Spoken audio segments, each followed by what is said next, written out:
let's go back to Howard. He was so then handsome. Benjamin, then Dr. Francine. Go ahead, Howard. Oh, no, Steve, thank you very much. Scott really expressed the point I was trying Yeah. to make, so I appreciate it.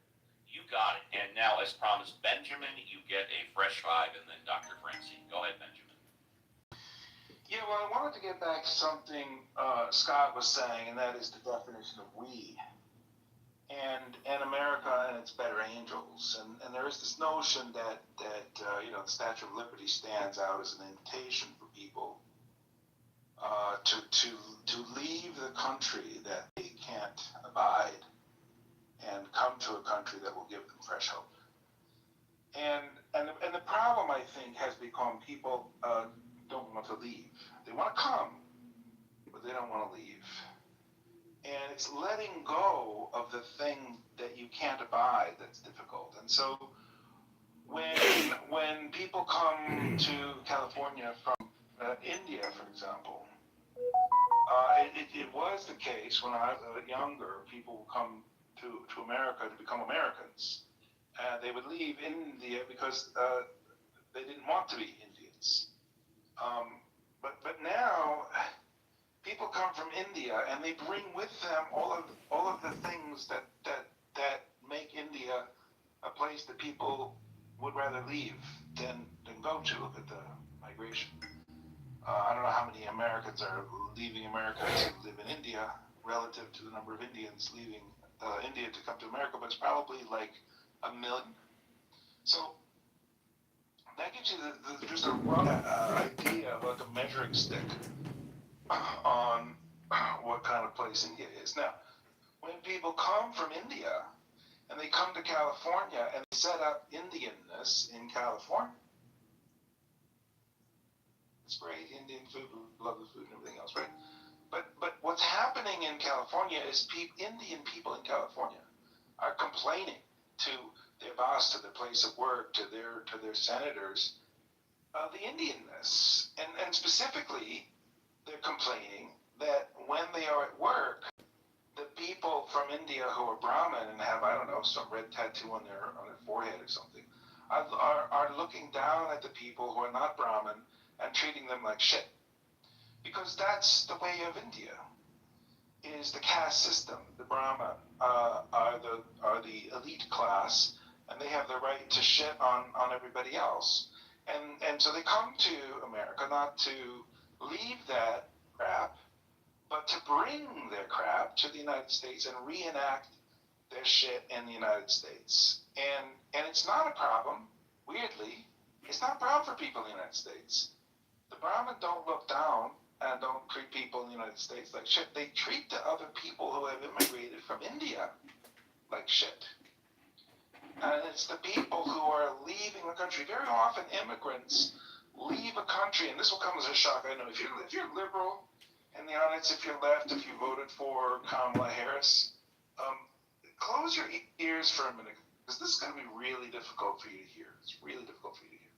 Sometimes when people leave a country, they leave that country because they don't like it.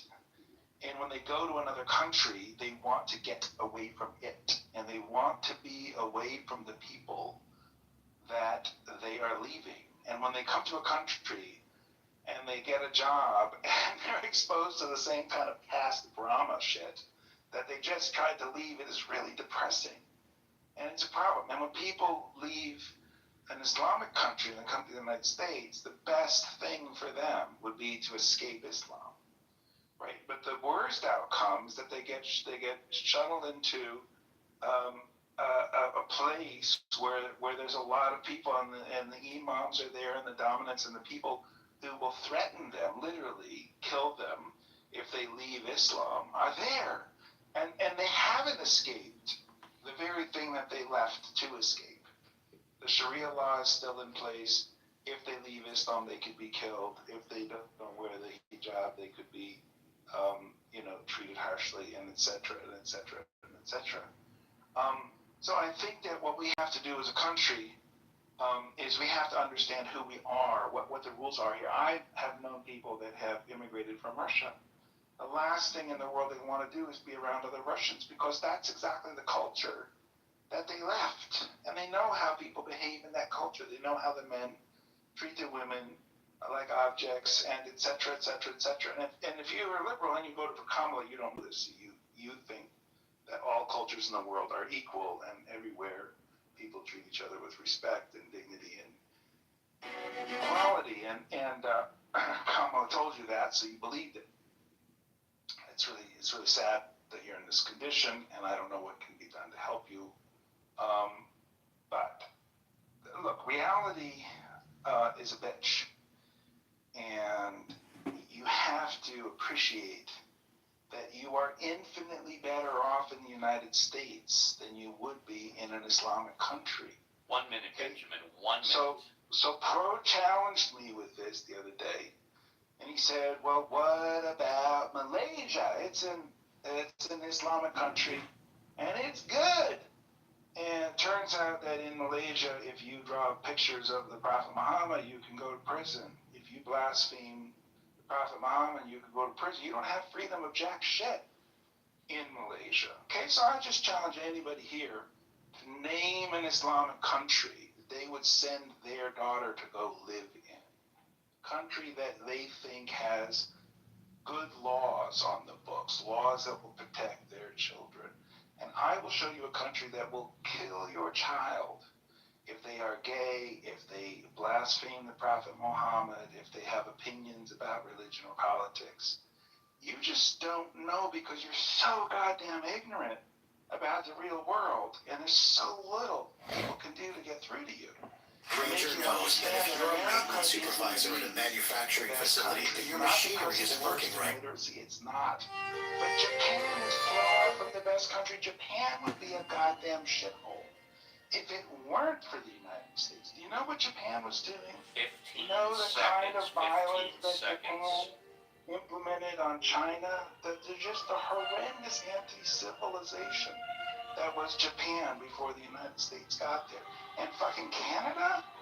Canada can't defend itself against a ship full of rats.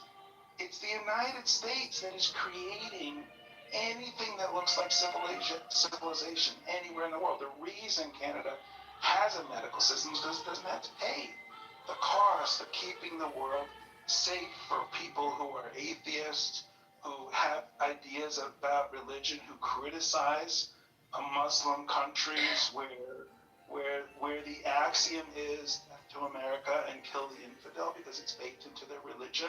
Thank It's you, only Benjamin. America defending civilization. Thank you very much. I appreciate that. It's Jarl, on your can own you words, mute up? that's Can not you goes mute up, please? Can you mute up, please?